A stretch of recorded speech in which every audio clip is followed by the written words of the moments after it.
আচ্ছা, তোমরা কি স্ক্রিন দেখতে পাচ্ছো? Yes, ma'am. Yes, ma'am. ওকে।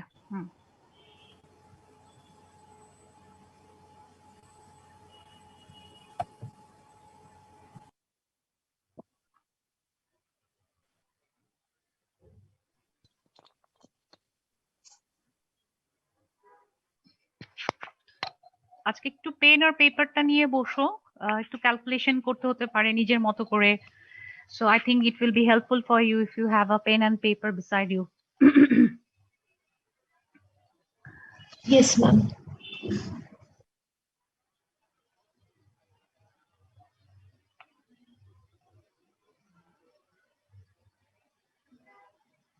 Good morning, ma'am. Good morning. Good morning, everybody. আমরা একটু ওয়েট করছি, জয়েন করছে অনেকে, তো দেখছি আমরা। আজকে 22nd ফেব্রুয়ারি। আজকে সবচেয়ে হট টপিক কি বলো তো? Have you any idea? Ma'am, Prof. হ্যাঁ, First of first proof started. আজকে থেকে তোমাদের Yeah, সিনিয়ররা ফার্স্ট প্রফ স্টার্ট করে ফেললো। এখন যদি তোমাদেরটা মে মাসে হয় তাহলে তুমি জাস্ট কাউন্ট ডাউন স্টার্ট হয়ে গেছে আসলে। মার্চ, এপ্রিল, তারপরেই মে। ফেব্রুয়ারিকে আর কাউন্ট করার কিছু নাই। 22nd ফেব্রুয়ারি, মার্চ, এপ্রিল আর মেতে যদি ইভেন লাস্ট উইকেও হয়, in that case 2.5 months hardly. এখন মানে many of them are saying that তোমাদের পরীক্ষাটা খুব বেশি পিছাবে না। হয়তো মের ফার্স্ট উইকের পরীক্ষা মের লাস্ট উইকে হতে পারে, but everybody is saying that যে এই ইয়েটা ওরা নিতে চাচ্ছে না, যে দুটো ব্যাচকে আর তারা ফেলতে চাচ্ছে না সেশন জ্যামে। সো সব ধরনের যে কোনো ধরনের ডিসিশনের জন্য ইউ বেটার হ্যাভ প্রিপারেশন, যে আমার পরীক্ষা মে মাসে হবে এটা ধরে নিয়ে তুমি এখন থেকেই পড়াশোনা শুরু করে দিবে, যে আমি আমার রেগুলারটা তো পড়বই, প্লাস হচ্ছে যার কোনো পেন্ডিং না থাকে, মোট কথা একদম রেগুলার থাকতে হবে।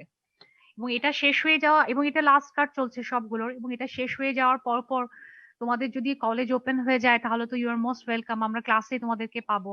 আর যদি তারপরেও না কলেজ ওপেন হয়, ইন দ্যাট কেস তখন আমাদের সাউন্ডটা কম কর। একটু মিউট রাখো বাবা, তোমাদের জায়গাগুলো মিউট রাখো। হ্যাঁ, তো আর যদি না হয় তাহলে তো আমাদেরকে অনলাইনেই আমরা কিন্তু এই টার্ম গুলো নেওয়া শুরু করে দিব। অ্যাটলিস্ট আমার ডিপার্টমেন্ট থেকে আমি বলতে পারি যে you better start to have preparation for the third term exam. লাস্টের দুটো কার্ড নিয়ে আমরা থার্ড টার্ম নেব, সুতরাং পড়তে থাকো। এখন আপাতত এই কার্ডটা রেগুলার থাকো, এই কার্ডটা একদম কোনো ধরনের পেন্ডিং যেন না হয় সেই বিষয়ে খেয়াল রাখো।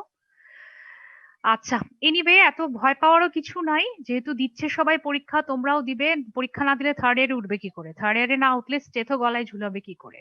এটাই হচ্ছে সবচেয়ে মেইন অ্যাট্রাকশন। সুতরাং পড়াশোনা করো যাতে করে তোমাদের ড্রিম যে জায়গা সেখানে চলে যেতে পারো। আচ্ছা, আমরা আজকে আমাদের লাস্ট লেকচারের মধ্যে আমরা আসলে দুটো জায়গা ছিল, একটা ছিল ল্যাবরেটরি হ্যাজার্ডস, একটা ছিল SI units. We have already completed the laboratory hazards.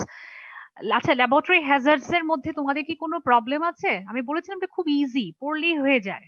মানে এরকম কোথাও পেয়েছো যে আমরা বুঝি না এই জায়গাটা? যদি সেরকম পেয়ে থাকে তাহলে আমাকে ক্লাসের পরে জিজ্ঞেস করতে পারো, বা এখনো যদি বলে রাখো, আমি হয়তো ক্লাসের পরে অ্যান্সার দিতে পারি।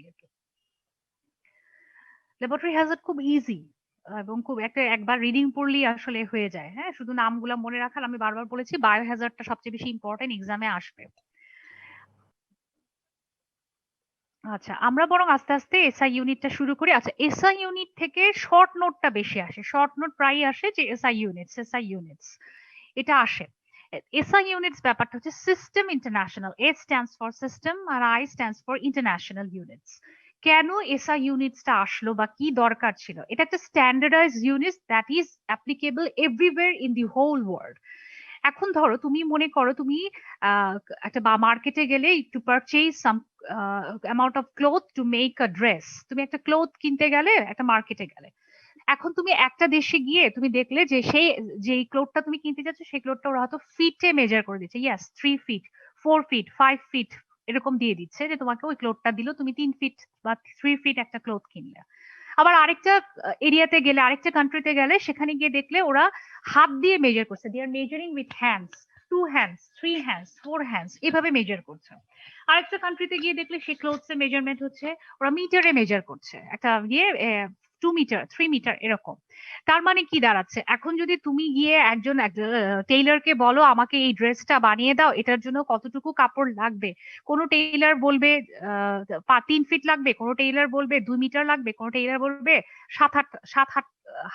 8 হাত লাগবে, এরকম একটা ব্যাপার থাকবে। তো এই যে মেজারমেন্টের difference, the difference in the measurement of the same thing, একই কাপড়, একই হয়তো অ্যামাউন্টের কাপড় তুমি নিয়েছো, একই মেজারমেন্টের কাপড় নিয়েছো, অথচ এক এক জায়গায় এক এক ইউনিট ইউজ করা হচ্ছে। তার ফলে ইউ উইল গেট পাজল, আসলে আমার কতটুকু কাপড় লাগবে। Same thing is happening in case of laboratory data. একই জিনিস একটা লোকের একটা ব্লাডের একটা সুগার মাপবে, অথবা ক্রিয়েটিনিন মাপবে, অথবা কোলেস্টেরল মাপবে, কোলেস্টেরল বা ব্লাড সুগার যাই যেটাই মাপুক না কেন, দেখা যাবে in different countries this are measured in different units. তাহলে হবে কি, you don't know which unit is correct, you don't know whether it is in normal range, you don't know whether it is in abnormal range, whether the patient is okay or whether the patient is diseased। তাহলে তোমাকে এমন একটা unit establish করতে হবে whole ওয়ার্ল্ডে, যেন সবাই এটা বুঝতে পারে যে yes, the cholesterol amount is this, that will be applicable in our country, that will be applicable in anywhere in the world। সেই কারণেই একটা কনফারেন্স হয় 1960-তে স্পেনে, and that was organized by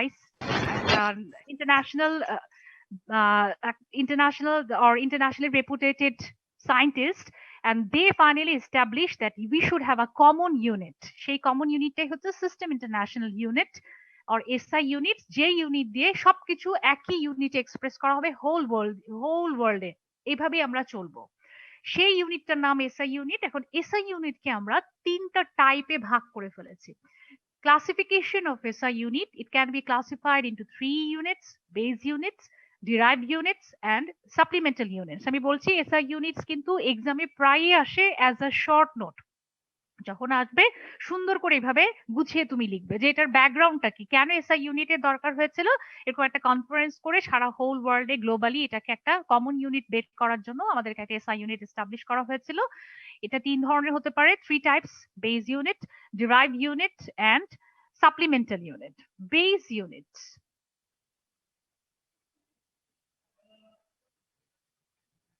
base units, এখানে আমি একটা টেবিল ফর্মে base units গুলো দেখেছি। কয়টা বেস ইউনিটস আছে? 1 2 3 4 5 6 7 8, 8টা এখানে base units. and when you will write in the copy we are actually expecting 8 of them, একটা দুটো না, আমরা বেস ইউনিটস 8টাই তোমার কাছ থেকে এক্সাম হলে এক্সপেক্ট করব। সুতরাং তুমি 8টাকে ভালো মতো মেমোরাইজ করে নিবে, এইরকম একটা টেবুলেটেড ফর্মে বেস ইউনিটস গুলো দিয়ে দিবে। এটা হচ্ছে বেস, একদম যে ইউনিট গুলোর নিজেই ইন্ডিপেন্ডেন্ট ইউনিট। যেমন ধরো লেন্থ, হ্যাঁ, তুমি একটা দৈর্ঘ্য মাপবে, কোয়ান্টিটিটা হচ্ছে লেন্থ। এবার লেন্থের বেস এসআই ইউনিট কি? এসআই ইউনিট হচ্ছে মিটার। এবং আমরা সিম্বল, এই সিম্বল তুমি দিতেও পারো নাও দিতে পারো, ইটস ডাজন্ট ম্যাটার, তোমাকে জানতে হবে কোয়ান্টিটি এবং তার ইউনিটের নাম। লেন্থের বেলায় ইউনিট হবে metre, mass kilogram, time second, electric current ampere, temperature Kelvin, amount of the substance mole, luminous intensity candela and catalytic amount kettle। 8টা মুখস্থ করে ফেলবে, একেবারে ঝরঝরা মুখস্থ, and we expect all the 8 names in your copy। 8টা নাম মুখস্থ থাকবে এবং সেগুলোর এসআই ইউনিট কি হবে সেটা মুখস্থ থাকবে। Symbol it's up to you, যদি ভালো লিখতে চাইলে লিখতে পারো, নাহলে নাই। এই হলো আমার বেস ইউনিটস। সেকেন্ড ইউনিটটা হচ্ছে ডিরাইভড ইউনিটস। ডিরাইভড মানে it is derivatives of something. Car derivatives? It is mathematically derived from 2 or more base units. এই যে 8টা বেস ইউনিট আমরা দেখলাম, এগুলোর 2টা অথবা তার চেয়ে বেশি বেস ইউনিটকে ম্যাথমেটিক্যালি কোনো ক্যালকুলেশন করে আমরা যে নতুন একটা ইউনিট পাই তাকে বলবো ডিরাইভড ইউনিটস। যেমন ধরো ভলিউম, একটা সাবস্টেন্সের ভলিউম। ভলিউম আমরা মাপি কিভাবে? আমরা মাপি ভলিউম সাধারণত length Times breadth times its anteroposterior diameter, বা এই ধরনের এই 3টা ডায়ামিটারকে আমরা মেজার মাল্টিপ্লিকেশন করে আমরা ভলিউমটা মেপে থাকি। সুতরাং আমাদের জন্য আসলে 3টা লেন্থ দরকার বা 3টা মেজারমেন্ট দরকার, millimetre, metre times metre.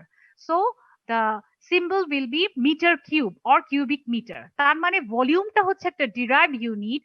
We are getting this unit by multiplying meter times meter times meter. Metre ছিল আগের বেস ইউনিট, লেন্থ, সেই লেন্থের যে সিম্বলটা ছিল বা ইউনিটটা ছিল সেটা ছিল মিটার।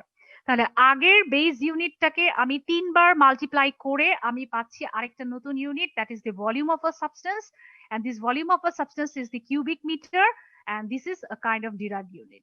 একইভাবে স্কোয়ার মিটার হচ্ছে এরিয়া। তো এরিয়ার একটা derived unit, derived unit, the unit SI unit of area is square meter, and the square meter is getting by multiplying meter times meter. You know the meter is a base unit. তাহলে দুটো base unit কে আমি একসাথে multiply করি, we are getting square meter. This square meter is the SI unit of area. এভাবে আমরা derive ইউনিটটা পাচ্ছি।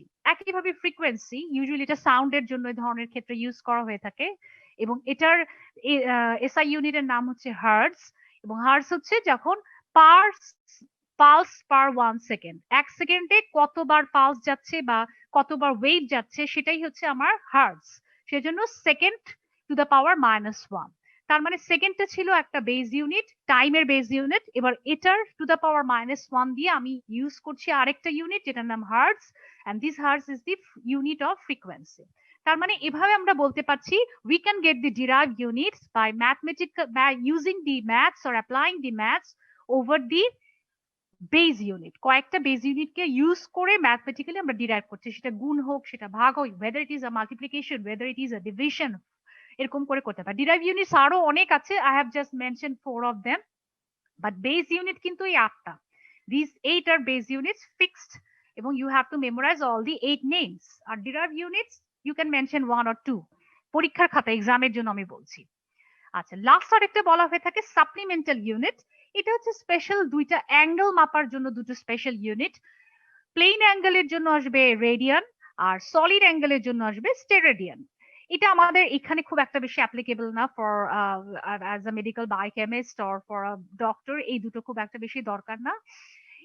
এইটা হচ্ছে আমার সাপ্লিমেন্টাল ইউনিট। 3টা ইউনিট গেল। তাহলে আমরা বললাম এসআই ইউনিট হচ্ছে সারা ওয়ার্ল্ড ব্যাপী যে ইউনিট সবাই মিলে আমরা অ্যাকসেপ্টেড হয়েছে। তার মধ্যে একটা হচ্ছে বেস ইউনিট, একটা হচ্ছে ডিরাইভ ইউনিট, একটা হচ্ছে supplemental unit. Base unit 8, these 8 you have to memorize the least 8 list। আর এটা হচ্ছে ডিরাইভ ইউনিট, যেটা mathematically we are getting it from the base units, যেমন ভলিউম, এরিয়া, এগুলো। আর ফাইনালি আমরা অ্যাঙ্গেল মাপার জন্য স্পেসিফিক দুটো স্পেশাল ইউনিট আছে, যেটাকে বলা থাকে রেডিয়ান এন্ড স্টেরেডিয়ান। এই হচ্ছে আমার সাপ্লিমেন্টাল ইউনিট। তাহলে আমার যখন এসআই ইউনিটের শর্ট নোট আসবে, আমি সুন্দর করে এই পর্যন্ত লিখবো, প্রত্যেকটার উদাহরণ দিব, এক্সাম্পল দিব। বেস ইউনিটের we are expecting 8 of them। এই পর্যন্ত এসআই ইউনিট গেল। এটা কি মানে এখানে কি আর কোনো কিছু সমস্যা আছে, কোনো কোয়েরি আছে এসআই ইউনিট নিয়ে? কিভাবে? No, ma'am. No, ma'am. তার মানে আমার একটা শর্ট নোট কমপ্লিটলি আমি এভাবে লিখলাম। আচ্ছা, এখন যেটা হচ্ছে inter conversion of units. This sector is actually important for your practical purposes। যখন প্র্যাকটিক্যাল করতে যাবে তখন আমাদের এই ইন্টার কনভার্সন অফ ইউনিটস জানা খুব বেশি দরকার হয়ে পড়ে, এবং বিশেষ করে অসপিতে লাগতে পারে। যখন তোমরা অসপি গুলো করবে এবং প্র্যাকটিক্যালে বিভিন্ন ক্যালকুলেশন করবে, ইন্টার কনভার্সন অফ ইউনিটস। এখনো পর্যন্ত আমরা যদিও এসআই ইউনিটটাকে স্ট্যান্ডার্ডাইজড ইউনিট হিসেবে ধরে নিয়েছি, but still there are some conventional units are also used in our laboratory. যেমন আমরা জানি যে milligram per DL, this is the conventional unit. Normally আমরা যে ইউনিটটা আগে ইউজ করতাম সেটাই হচ্ছে কনভেনশনাল ইউনিট, মিলিগ্রাম পার্সেন্টেজ আর মিলিগ্রাম পার ডিএল। আর মিলিমোল পার লিটার যেটা, সেটা হচ্ছে আমাদের এখনকার এসআই ইউনিটে একটা চেঞ্জ হওয়া ফর্ম, একটা derive unit, millimole per litre. আমাদেরকে সাধারণত কি সাবস্টেন্সের কনসেন্ট্রেশন তোমাদেরকে মাপতে দেওয়া হবে। You have to find out the concentration of a particular substance in different samples, whether it might be urine, it might be in blood. তাহলে তোমাকে যদি বলে দেওয়া হয় যে একটা ব্লাডে কোলেস্টেরল এত%, এত মিলিগ্রাম আছে, convert it into SI unit, then you have to know how you should convert it from one unit to a standardized units। কিভাবে করতে হয়, রুলস আছে একটা। রুলসটা হচ্ছে এরকম।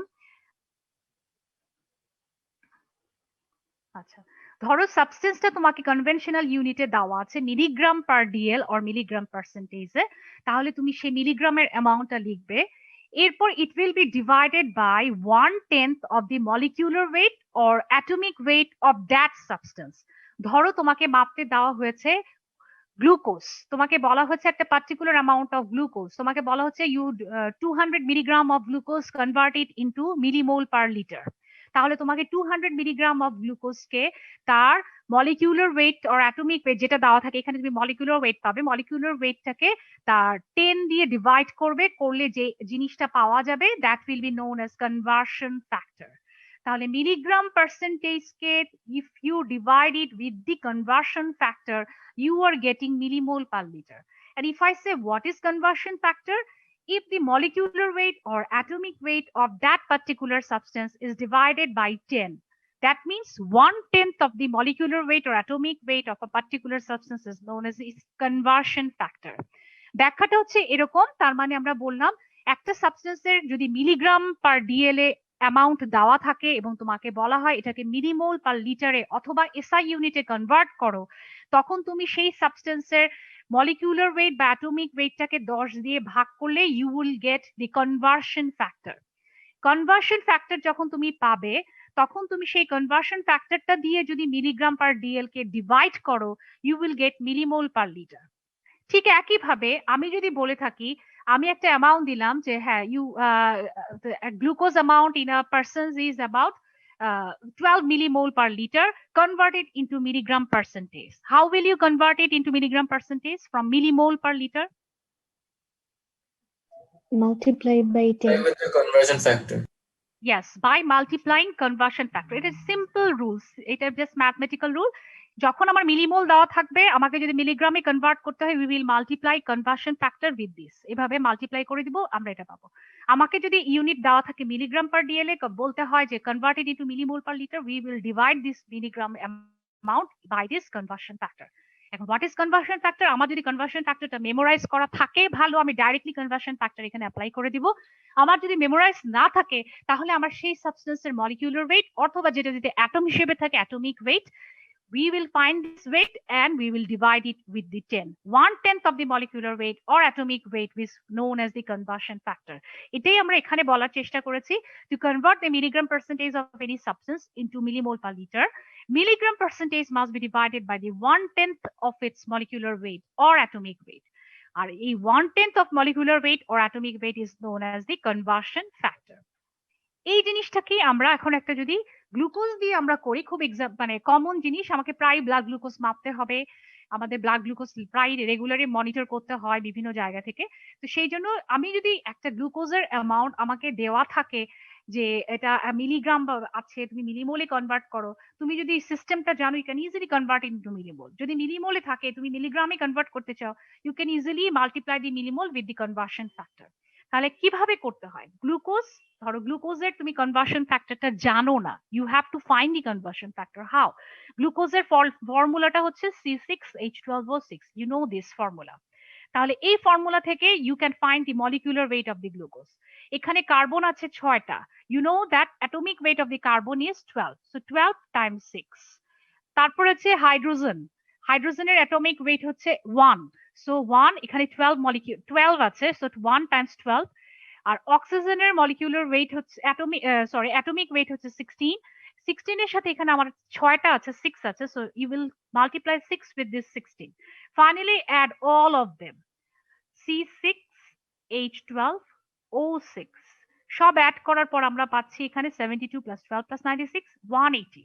So 180 is the molecular weight of the glucose. আমরা জানি we can get the conversion factor by dividing the molecular weight or atomic weight with 10. এখানে molecular weight 180, so conversion factor is 180 divided by 10.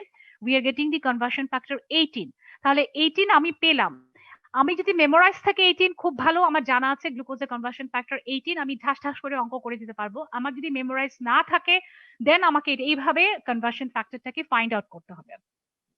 এখন আমাকে যদি দেওয়া থাকে milligram পার্সেন্টেজে, we can divide the milligram percentage with this 18 conversion factor, we can get millimole of glucose. আমাকে যদি মিলিমোলে দেওয়া থাকে, we will multiply 18 with this millimole and we are getting the milligram percentage. এই জায়গাটা ক্লিয়ার হয়েছে কিনা, অথবা আমাকে আবার রিপিট হতে হবে কিনা, আমাকে একটু বলো। Should I repeat or is it clear to everybody? Clear, ma'am. Clear. Clear. Clear. আচ্ছা, কারণ এই ক্যালকুলেশনটা তোমাকে জানতে হবে ফর ইওর প্র্যাকটিক্যাল পারপাসেস, কারণ তোমাদের প্র্যাকটিক্যালের অসপিতে ম্যাথস আসে। ম্যাথ প্রত্যেকটা অসপির মধ্যে বিভিন্ন অনেক ভাগ করা থাকে, 10টা অসপি তোমাকে দৌড়ে দৌড়ে করতে হবে, তার মধ্যে একটা থাকে অঙ্ক, ম্যাথস। সেই ম্যাথসটার মধ্যে এই ইন্টারকনভার্সন অফ ইউনিট থেকে ম্যাথস আসতে পারে। সেই জন্য this you should learn it very, কি বলবো আমি এটাকে বলবো যে খুব ভালোভাবে এই জিনিসটা তোমার কনসেপ্টটা ক্লিয়ার থাকতে হবে। আচ্ছা, এই জায়গাটায় আমরা কতগুলো জিনিস দিয়ে দিয়েছি যে যেখানে তোমার কনভার্সন ফ্যাক্টর তুমি বের করে কিভাবে কনভার্ট করবে। যেমন ধরো সোডিয়াম যদি আমি বলে থাকি, সোডিয়ামের বেলায় আমরা পাচ্ছি যে এটার অ্যাটমিক ওয়েট হচ্ছে 23, ইউ নো দিস। তাহলে আমি যদি বলে থাকি what will be the conversion factor, আমরা জানি আমার অ্যাটমিক ওয়েটটাকে আমি যদি 10 দিয়ে ডিভাইড করি we can get the conversion factor. তাহলে 23 ডিভাইডেড বাই 10, এই রোতে দেখো কনভার্সন ফ্যাক্টর মলিকুলার ওয়েট আর অ্যাটমিক ওয়েট ডিভাইডেড বাই 10। তাহলে 23 কে 10 দিয়ে ডিভাইড করলে we are getting 2.3। So 2.3 will be the conversion factor for sodium. এখন যদি সোডিয়ামের মিলিগ্রাম পার্সেন্টেজ দেওয়া থাকে, সোডিয়ামকে তোমার এসআই ইউনিটে বা মিলিমোলে কনভার্ট করতে হয়, তাহলে মিলিগ্রাম পার্সেন্টেজকে if you divide it with 2.3 you will get millimole per litre. Same ভাবে আমরা কয়েকটা আয়ন্স দিয়ে একই জিনিস করেছি, যেখানে আমাদের তাদের অ্যাটমিক ওয়েট গুলোকে 10 দিয়ে ডিভাইড করে we have got their conversion factor, and you know the milligram percentage divided by conversion factor is equals to millimole per liter. এই জায়গাটা হচ্ছে আমাদের কাছে সবচেয়ে বেশি ইম্পর্টেন্ট হচ্ছে this area. You have to এই যে এই জিনিসগুলো গ্লুকোজ, ইউরিয়া, কোলেস্টেরল, বিলিরুবিন, এগুলো তোমাকে ল্যাবে করতে হবে। So it's better to memorise this conversion factor list. এই সবকটার কনভার্সন ফ্যাক্টর মেমোরাইজ করে ফেলো, তারপরেও তো তুমি rules, if you know the rules, if you forget accidentally you can find the conversion factor. তাহলে আমার জন্য দরকার হচ্ছে, প্রথমত আমি গ্লুকোজ নিয়ে বলি। আমরা বলেছি গ্লুকোজের মলিকুলার ওয়েট 180, আমরা অলরেডি দেখিয়েছি কিভাবে আমরা 180 পেয়েছি, আমার ফর্মুলা থেকে বের করতে হবে। সো 180 কে আমি যদি molecular weight or atomic weight, যেটা এখানে ছিল molecular weight, if I divide it with 10 we are getting 18. So 18 is the conversion factor for glucose. So milligram percentage divided by 18 we will get the glucose amount in millimole per liter. একইভাবে ইউরিয়ার বেলায় আমার molecular weight হচ্ছে 60, এবং সেটাকে আমি যদি 10 দিয়ে divide করি we can get the conversion factor 6. Milligram percentage divided by 6 we are getting millimole per liter. কোলেস্টেরলের বেলায় তার অ্যাটমিক মলিকুলার ওয়েট হচ্ছে 390, so if we divide it 390 with 10 তাহলে আমরা পাবো 39। 39 is the conversion factor for cholesterol. এখান থেকে আমরা এটা কনভার্ট করতে পারবো। বিলিরুবিনের বেলায় বিলিরুবিনের molecular weight is 585। 585 divided by 10, that means 58.5 is the conversion factor for bilirubin. So if we convert this way we can get millimole per liter. Creatinine 113, এটা হচ্ছে তার molecular weight. So if you divide the 113 with the 10 you can get 11.3, and this 11.3 is the conversion factor for creatinine, and you can get SI unit by dividing milligram percentage with 11.3. BUN, blood urea nitrogen বলা হয়ে থাকে, blood urea nitrogen, that means ইউরিয়াতে যে কটা nitrogen আছে, ইউরিয়াতে থাকে দুটো nitrogen. One urea molecule contains 2 nitrogen. Each nitrogen has atomic weight of 14. 14 plus 14 means 28.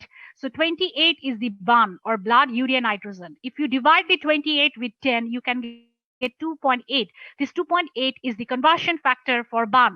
So milligram percentage divided by 2.8, you will get millimole per liter. So this list is very much important. তোমাকে এই conversion factor গুলো memorise করতে আমি এই কারণে encourage করব, because sometimes it will B tough to find out the molecular weight of this substance. কোলেস্টেরলের 390, বিলিরুবিনের 585, এইটার তোমাকে ফর্মুলা জানতে হবে। সেই ফর্মুলা থেকে কাউন্ট করা not easy like glucose counting. সুতরাং এই জায়গাগুলো আমার কাছে মনে হয় যে এটা মেমোরাইজ করাই বেটার, এবং মেমোরাইজ করার জন্য কনভার্সন ফ্যাক্টরটাকে মেমোরাইজ করে ফেলতে পারলেই তোমার জন্য ম্যাথমেটিক্যাল প্রবলেম গুলো সলভ করা ইজি হয়ে যাবে। এখানটায় আমরা জাস্ট ওই একই জিনিসেরই কিছুটা ম্যাথস দিয়ে করেছে, যেভাবে আমরা অঙ্ক করতে দিব তোমাদেরকে এক্সামে।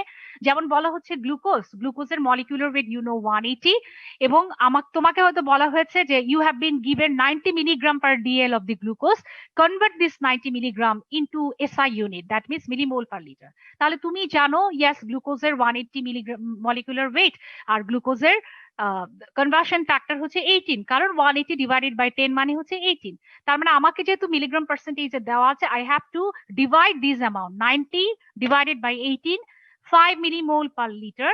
This is the SI unit or millimole per litre. একইভাবে কোলেস্টেরল হয়তো তোমাকে দেওয়া আছে, the amount of the cholesterol in a patient is 195 milligram percentage. Convert it into SI unit or convert it into millimole per liter. তুমি জানো যে হ্যাঁ কোলেস্টেরলের এসআই কনভার্সন ফ্যাক্টর হচ্ছে 39, কারণ 390 তার মলিকিউলার ওয়েট ছিল, তার ডিভাইডেড বাই 10, সেই জন্য এটাকে থেকে আমরা 39 পেয়েছি। আর আমার কনভেনশনাল ওয়েটে দেওয়া আছে 195, তাহলে 195 মিলিগ্রামকে আমি যদি 39 দিয়ে ডিভাইড করি, I am getting 5 millimole per litre. এই 5 মিলিমোল পার লিটারটাই হচ্ছে আমার এসআই ইউনিট ইন এই কোলেস্টেরল। তার মানে what is 195 milligram, that is equal to 5 millimole per litre. শুধুমাত্র ইউনিটটা ডিফার করছে এবং এই ডিফারেন্সটা তোমাকে এই কনভার্সন ফ্যাক্টর দিয়ে বের করতে হচ্ছে। এটাকে দিয়ে এটা ডিভাইড করবা, অথবা এটা দেওয়া থাকলে এটাকে দিয়ে এটা মাল্টিপ্লাই করবা। ক্রিয়েটিনিনের বেলায় একইভাবে, ধরো একটা পার্সেন্টে 2 মিলিগ্রাম পার্সেন্টেজ তার ক্রিয়েটিনিন দেওয়া আছে, তুমি এখন 2 divided by 11.3, you know the 11.3 is the conversion factor, times 1000। এটাকে আমরা মাইক্রোমোলে নিয়ে যাচ্ছি, নট মিলিমোল, কারণ ক্রিয়েটিনিনের অ্যামাউন্ট খুব কম, 2, ইউ নো দ্যাট ক্রিয়েটিনিন খুব বেশি রাইজ করে না আমাদের বডিতে নর্মালি। তো এই লো অ্যামাউন্টটাকে করার জন্য আমরা এটাকে মিলিমোলে না কনভার্ট করে তার আরো বেশি আরেকটুখানি ছোট ইউনিটে কনভার্ট করছি, that is micromole, but it is also an SI unit. Millimetre, micrometre যেভাবে যায় সেরকম মাইক্রোমোলে, by multiplying this result with 1000, 1000 দিয়ে গুণ করে আমি এটাকে করছি এবং আমরা যেতে পাচ্ছি 177 মাইক্রোমোল পার লিটার। তারপর ধরো ইউরিয়ার বেলায় মলিকুলার ওয়েট 60, তার মানে ইউরিয়ার বেলায় আমরা কনভার্সন ফ্যাক্টর হচ্ছে 60 বাই 10, 6। আমাকে দেওয়া আছে যে you are given 120 milligram of urea, convert it into millimole. 120 কে 6 দিয়ে ডিভাইড করলাম, আমরা পাচ্ছি 20 মিলিমোল পার লিটার। বিলিরুবিনের বেলায় 585 হচ্ছে তার মলিকিউলার ওয়েট এবং 58.5 হচ্ছে তার conversion factor, because 585 divided by 10, 58.5। আমার ট্রেডিশনাল ইউনিটে তোমাকে বলা হচ্ছে যে একজন পার্সনের বেলায়, তার জন্ডিস পার্সন এসছে, তার বিলিরুবিনের অ্যামাউন্ট হচ্ছে 4 milligram per DL, so convert it into millimole per litre. এখন বিলিরুবিনের বেলায় 4 ডিভাইডেড বাই 58.5, আমরা যেহেতু এই ইউনিটটা এটা হচ্ছে ছোট, তার মানে আমার রেজাল্ট অনেক বেশি ডেসিমেলে আসবে, ঝামেলা। সো টু অ্যাভয়েড দিস ঝামেলা, আমরা আসলে এটাকে 1000 দিয়ে মাল্টিপ্লাই করছি, মাল্টিপ্লাই করে আমরা এটাকে মাইক্রোমোলে কনভার্ট করে নিচ্ছি, তাতে আমার জন্য একটা সুন্দর ফিগার আসবে, that is the 68। So we are getting 68 micromole per litre. এটা আমরা ক্রিয়েটিনিনের বেলায় আর বিলিরুবিনের বেলায় সাধারণত এই মাইক্রোমোলে কনভার্টটা করে ফেলে, বাকিগুলো সাধারণত বড় অ্যামাউন্ট থাকে, ইজিলি এটা ডিভাইড করা যায়, ফিগার নিয়ে এত ঝামেলা হয় না। তো আমার কাছে এই কোলেস্টেরল 1 2 3 4 5 এই 5টা জিনিসের মানে ভালো মতো তোমাকে মেমোরাইজ করা শিখতে হবে। ইউজুয়ালি আমরা ম্যাথস গুলো এই 5টা 6টা জিনিস থেকেই দিয়ে থাকি। So you have to memorise the conversion factor of all this things. আচ্ছা, এখন যেটা হচ্ছে নর্মাল ভ্যালু আর রেফারেন্স ভ্যালু মাঝে মাঝে আসে এক্সামে, আমরা মাঝে মাঝে দেখে থাকি what is normal value and what is reference value. আমরা অনেক সময় বলে থাকি না, এই আচ্ছা তুমি বলো তো বাংলাদেশের ছেলে মেয়েদের 18 বছরের ছেলে মেয়েদের নর্মাল হাইট কত থাকে, নর্মাল বডি ওয়েট কত থাকে, অথবা কেউ যদি বলে যে normal level of blood glucose level কত থাকা উচিত, এই যে নর্মাল কথাটা আমরা বলি বা এখনো বলি বেসিক্যালি, কিন্তু এটা আসলে scientifically wrong term. It is obsolete now. তুমি যদি একজন সায়েন্টিফিক্যালি কথা ইউজ করতে চাও বা সায়েন্টিফিক ওয়েতে কথা বলতে চাও, তাহলে তোমাকে নর্মাল ভ্যালু না বলে you have to use the reference value. কারণ নর্মাল কে, এখন ধরো আমার ব্লাড প্রেশার থাকে হচ্ছে 80/60 এবং আমি 80/60 নিয়ে আই এম ওকে ফাইন, আমার চলাফেরা করতে কোনো সমস্যা নেই। আবার আরেকজনের ব্লাড প্রেশার থাকে 120/85, তার সেই 120/85 নিয়ে তার চলাফেরা করতে এবং তার স্বাভাবিক লাইফ লিড করতে কোনো প্রবলেম নেই। আই এম ক্লেমিং দ্যাট 85/80 যেটা আমার blood pressure, that is the normal value, because I am okay, I am healthy, I am okay with this blood pressure, তার মানে এটা হচ্ছে নর্মাল ভ্যালু। আবার যার হচ্ছে 120/85 সেও ক্লেম করতে পারে this is the normal value of my blood pressure, I am okay, so that should be the normal one. তাহলে নর্মাল ভ্যালু আসলে তুমি ঠিক মতো কোনো মানে ইন্ডিকেট করতে পারবে না this is the normal one, this is the normal one, তাহলে আমাকে বলতে পারি রেফারেন্স ভ্যালু। কেন রেফারেন্স ভ্যালু? হ্যাঁ, আমি একটা বলে দিচ্ছি যে ঠিক আছে এটা 120 থেকে 140 হচ্ছে নর্মাল, অথবা 60 থেকে 90 হচ্ছে এটা একটা থাকলে people they are okay, they don't have any, if they have the systolic blood pressure 120 to 140, if they have the diastolic blood pressure 60 to 90। এই যে আমি একটা রেঞ্জ তৈরি করে দিলাম, এটা আমি কিভাবে তৈরি করলাম? তার মানে কি আমি এরকম কিছু সুস্থ লোককে দেয়া হু আর হেলদি একটা নির্দিষ্ট এজ গ্রুপ অফ পিপলকে নিলাম, নিয়ে আমি তাদের অ্যাভারেজ করলাম, করে আমি দেখলাম যে yes this is the average result, তাহলে আমি সেটাকে বলছি yes this is the reference value. এই ভ্যালুটাকে আমি ধরে নিব হেলদি বা রেফারেন্স ভ্যালু অথবা নর্মাল ভ্যালু। তাহলে এই ভ্যালুটাই হচ্ছে আমার রেফারেন্স ভ্যালু। তাহলে তাই সেটাকে আমি নর্মাল ভ্যালু না বলে তার নাম দিচ্ছি আমি রেফারেন্স ভ্যালু। এবং এটা আমাদের একটা আইএফসিসি বলে, international federation of clinical chemistry, তারা বলেছে যে তুমি নর্মাল ভ্যালু কথাটা প্রোনাউন্স না করে you better use the term reference value, কারণ আমরা একটা রেফারেন্স গ্রুপকে নিয়ে, একটা রেফারেন্স পিপলকে নিয়ে আমরা একটা সাবস্টেন্সের রেফারেন্স ভ্যালুটা বের করছি। রেফারেন্স ভ্যালু ডেফিনিশন এটা মাঝে মাঝে রিটেনে আসে। Reference value of a biochemical parameter is the value obtained from a specific single individual or group of individuals with clearly specified characteristics and conditions। ওই যে যেটা বললাম ব্লাড প্রেশার দিয়ে বলেছি, এখন ধরা যাক আমরা যদি বলে থাকি যে 18 to 25 ইয়ার্স ওল্ড এর বাংলাদেশি ছেলে মেয়েদের বডি ওয়েট কেমন হবে, তাহলে আমরা কি করব 18 to 25 ইয়ার্স ছেলে মেয়েদের একটা গ্রুপ আনবে, একটা গ্রুপ অফ ইন্ডিভিজুয়াল আনলাম, ক্লিয়ারলি স্পেসিফাইড ক্যারেক্টারিস্টিক দিলাম যে ক্যারেক্টারিস্টিকটা কি, হ্যাঁ এই ছেলে মেয়েগুলো হেলদি খাবার খায়, এই ছেলে মেয়েগুলো হেলদি লাইফ লিড করে, এই ছেলে মেয়েগুলো অ্যাক্টিভ আছে, এই ছেলে মেয়েগুলোর কোনো অন্য কোনো মরবিডিটি নাই, অন্য কোনো ধরনের ডিজিজ না, এই ছেলেগুলো মেয়েগুলোর এই যে স্পেসিফাইড করে দিলাম ক্যারেক্টারিস্টিক এবং কন্ডিশনস, যে তাদের এবার আমার ওজনটা আমরা মাপছি কিভাবে, এরকম একটা পার্টিকুলার স্কেল ইউজ করব, সেখানে ও এমটি স্টমাকে আসবে, দাঁড়াবে এবং তাকে আমি এই ওয়েটটা মাপবো। তার মানে আমি একটা পার্টিকুলার কন্ডিশন ক্রিয়েট করে নিচ্ছি। ক্রিয়েট করার পর আমি আমি নিলাম 100 18 to 25 ইয়ার্স এর 100 ছেলে মেয়েকে নিয়ে তাদের বডি ওয়েট বের করলাম। বের করার পরে আমার যে টেস্ট রেজাল্টটা বের হলো, সেই টেস্ট রেজাল্টটাকে আমি বললাম this is the normal this is the reference value of the body weight of Bangladeshi 18 to 25 years old boys and girls. তাহলে এই যে বাংলাদেশি ছেলে মেয়েদের 18 থেকে 25 বছর বয়সের একটা রেফারেন্স ভ্যালু আমি বের করে দিলাম। এখন তোমার কাছে এই টেস্ট রেজাল্টটা আছে, এবার তোমার কাছে এখন যেই আসবে, যে কোনো পেশেন্ট আসবে, এবার তুমি সেই রেফারেন্স ভ্যালুটার সাথে ম্যাচ করে দেখবে। ধরা যাক সেটা বের হলো কত, সেটা বের হলো 55 কেজি, 55 কেজি থাকবে 18 থেকে 25 বছর বয়সে একজন মানুষের। এখন তোমার কাছে যে একটা পেশেন্ট আসে, তার বয়স যদি হলো হ্যাঁ 20 বছর, এবার তুমি সে অসুস্থ, তার বডি ওয়েট মাপবে, মেজার করে দেখবে whether it is 55 or below 55 or above 55, কারণ তোমার কাছে ওইটাই হচ্ছে reference value to calculate whether he is in normal range or he is outside the normal range। তাহলে এইভাবে আমরা একটা রেফারেন্স গ্রুপ অফ পিপলকে নিয়ে একটা সার্টেন ক্যারেক্টারিস্টিককে দাঁড় করিয়ে একটা সার্টেন কন্ডিশনে একটা যে কোনো জিনিস মাপার পর সেই রেজাল্টটাকে রেফারেন্স ধরে তখন আমি বাকি রেজাল্ট গুলো কম্পেয়ার করব, সেই ভ্যালুটা কি বলা হচ্ছে আমার রেফারেন্স ভ্যালু। এটাকে আমরা ডেফিনেশন ফর্মে এভাবে লিখেছি। এটা খুব এমন না যে absolute definition, you can use change the definition in your own language also. এই জায়গাটাই শুধুমাত্র আমরা বুঝতে চাচ্ছি যে আমরা এখন নর্মাল ভ্যালু কথাটা বলবো না, আমরা বলবো রেফারেন্স ভ্যালু। রেফারেন্স ভ্যালুটা মাঝে মাঝে ডেফিনিশন রিটেনে আসে। আচ্ছা, এই পর্যন্ত আজকে আমাদের শেষ। তোমাদের যদি কোনো কোয়েরি থেকে থাকে, যদি কোনোটা রিপিট করার দরকার হয়, you may ask, we are having 5 minutes in our hand.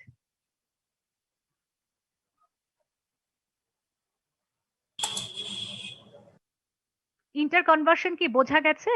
How can you interconvert from milligram to millimole or millimole to milligram? এই জায়গাটা আচ্ছা, এই জায়গাটা মানে ক্লিয়ারলি তুমি নিবে এবং এই ম্যাথস গুলো বা এই চার্ট গুলো দেখে দেখে তুমি নিজেই এটাকে বসে বসে ক্যালকুলেশন করবে যে আমি কনভার্সন ফ্যাক্টরটা জানি, তাহলে আমাকে ট্র্যাডিশনাল ইউনিট যদি দাও থাকে, how can I apply this conversion factor to get this SI unit. এই জন্যই তোমাদেরকে এই জিনিসগুলো জাস্ট একটা পাশে পাশে দিয়ে দেওয়া হয়েছে। You can get this chart from ABC also. সুতরাং এইভাবেই তুমি জাস্ট প্র্যাকটিসটা করবে। আর আমি বারবার করে বলছি যে আমার জন্য এই চারটা ইম্পর্টেন্ট, এই কয়েকটা তোমার মনে রাখলেই হবে। আর অনেক বেশি কনভার্সন ফ্যাক্টর দরকার নেই, সোডিয়াম পটাশিয়াম এগুলো নিয়ে কোনো দরকার নেই। তোমার এই চারটা ইম্পর্টেন্ট, এই 1 2 3 4 5 6 এই 6টার কনভার্সন ফ্যাক্টরকে মেমোরাইজ করে ফেলবা এবং কিভাবে এটাকে কনভার্ট করতে হবে এটা তুমি জানবা। এই হচ্ছে আমাদের কনভার্সন ফ্যাক্টর। আর আমি বলছি এসআই ইউনিটটা প্রচুর আসে তোমার হিসেবে, শর্ট নোট হিসেবে, তখন সুন্দর করে লিখে দিবা 3টা টাইপ, তার মধ্যে বেস গুলোর 8টাই দিবা, বাকিগুলো একটা দুটো এক্সাম্পল দিয়ে দিলেই হবে। তাহলে আমাদের ল্যাবরেটরি হ্যাজার্ড এবং এসআই ইউনিট দুটোই চলে গেল, দুটোই রিটেনের জন্য খুব বেশি important. If you don't have any question and if I then I should leave the meeting. আর কোন সব বোঝা গেছে কি, ক্লিয়ার সবকিছু মনে হয়? Yes, ma'am. Yes, ma'am. ওকে ওকে, ঠিক আছে, থ্যাংক ইউ অল। আর ক্লাস করো রেগুলারলি, পড়াশোনা শেষ করো, আইটেম ক্লিয়ার করো, বারবার করে আমি এটাকে বলছি। Thank you everybody.